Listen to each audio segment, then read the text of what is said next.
Hello everyone from Learning Academy Foundation. I'm Mr. Andrea Filippo Lombardo, the founder of this educational business for every subject and every class. Today we are going to discuss about structural formula in chemistry. Let's take the lesson. Okay.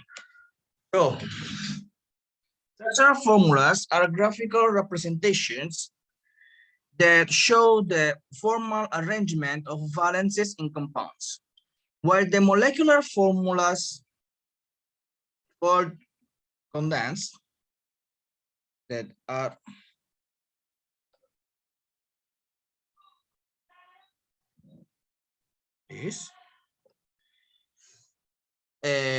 indicate only the number and quality of the atoms that make up the molecules. The structural formula, this one, help to understand how many electrons come into play at the level of the outermost layer of the combined atoms in the formation of the compound represented. Then we have also the line diagram and the Lewis structure that we are going to talk in this video. The electrons involved in chemical bonds are those located at the outermost energy level.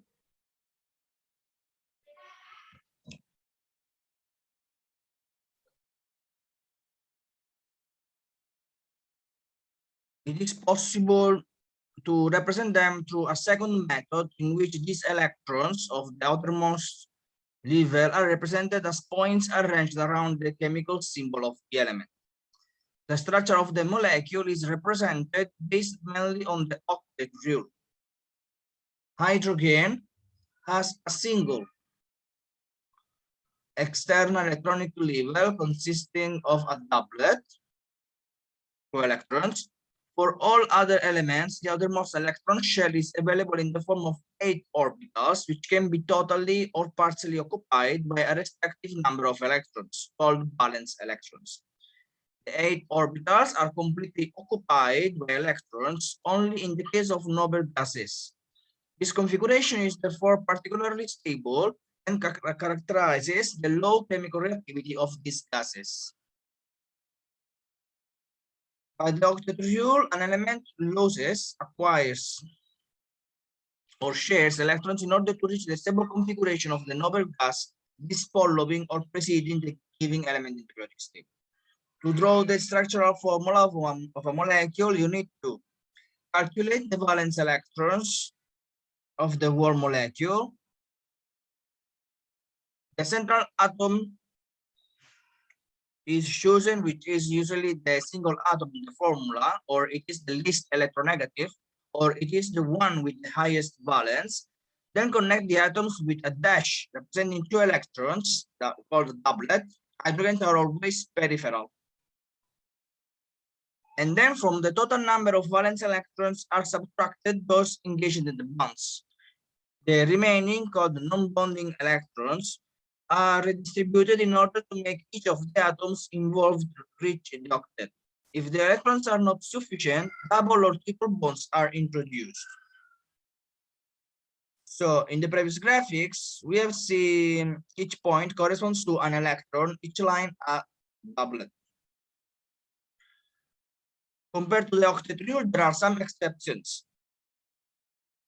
The central atom can engage 10, 12, or 14 electronic pairs. This is called expanded octet.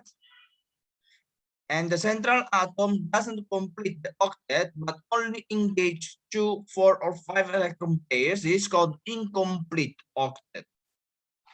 The stability of the molecule can then be assessed by calculating the formal charge for each atom. The formula is formal charge equal valence of the atom minus number of electrons of the lone pairs minus half of the number of electrons engaged in the bonds. So the formal charge is a charge attributable to each atom of a structure obtainable by comparing the number of electrons in the neutral atom, that is equal to the number of the group, with the electrons assignable to the atom in the structure, which are all the electrons of its lone doublets. the free electrons, and half of the bond ones. Formal charge must be as close to zero as possible. Any formal negative charge must be on the most electronegative atom.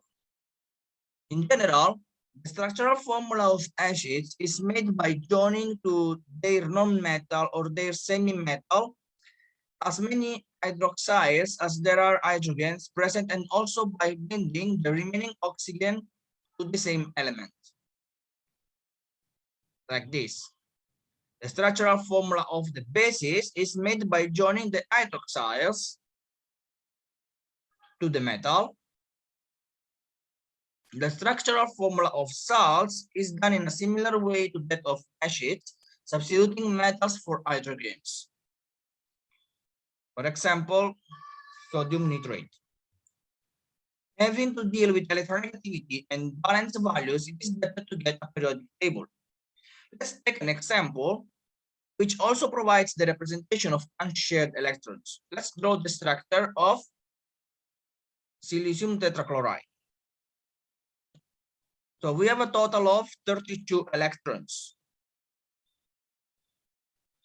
From the silicium, we have 4 external electrons. There is 1 silicium, so total electrons 4. From the chloride, we have 7 external electrons. There are 4 chlorides. So 7 times 4 is 28. And then we do the sum. 4 plus 28 is 32.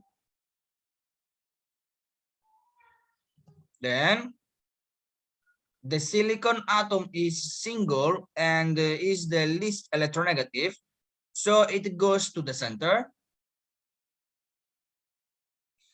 With the solution 2 times 4 equal 8 electrons are engaged. 24 remain to be placed on the 4 external atoms. 24 divided by 4 equals 6 electrons. So each atom reached the octet. Formal charge of silicon is the valence of the atom minus number of electrons of the lone pairs minus half number of electrons of engaged in the bonds. So it's 4 minus 0 minus 8 over 2. So it's 4 minus 4, that is 0. Formal charge of chlorine, valence of the atom minus number of the electrons in the lone pairs minus half of the number of electrons engaged in the bond. So it's equal to 7 minus 6 minus 1. That is equal to 0.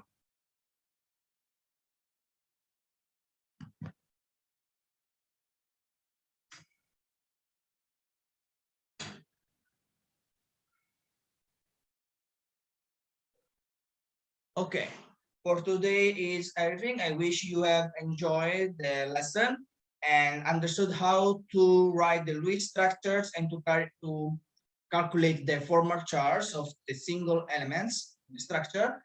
And if you have any questions or any comments or any suggestions, please write in the comments below so I can give a look and improve better and better the qualities of the video. Thank you, Learning Academy Foundation family. You can follow my videos and support them also by subscribing and like them. You can also follow Learning Academy Foundation in the social media like Facebook and Instagram. Thank you for your attention. See you next lesson. Bye.